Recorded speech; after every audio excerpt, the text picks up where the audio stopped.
القابض على دينه في آخر الزمان كالقابض على جمرة. قد يراد له صبر هذا. في دعاء زمن الغيبة: اللهم ولا تسلبنا اليقين لطول غيبته. اقرأ دعاء زمن الغيبة، اقرأ: اللهم لا تسلبنا اليقين لطول غيبته. يعني يا مولانا احنا ما ندري، يجوز بعد فد 1000 سنة، يجوز بعد فد 100 سنة. هاي الناس جاي نفسياتها الإيمانية شنو؟ تقل. مو صحيح؟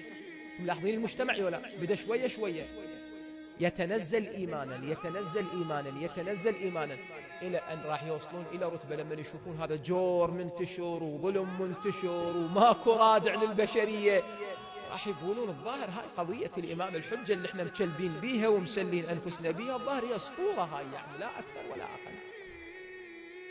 مات أو هلك أو في أي واد سلك. زين، على طول هاي الغيبة راح يصير عند الناس شنو؟ خمول.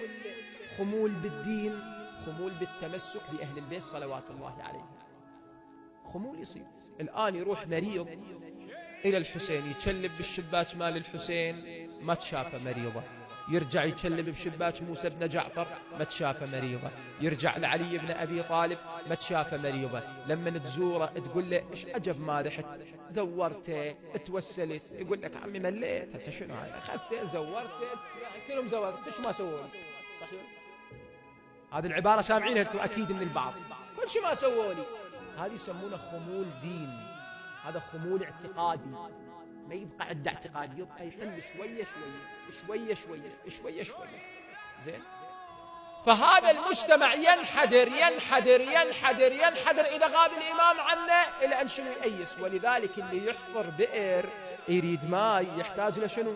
صبر. مرة تلاقي صخرة، والصخرة يراد لها يجوز شهر يلا تتفلش بالأرض، صح ولا لا؟ ويراد لها فد آليات قوية. القابض على دينه في آخر الزمان كالقابض على جمرة. قد يراد له صبر هذا.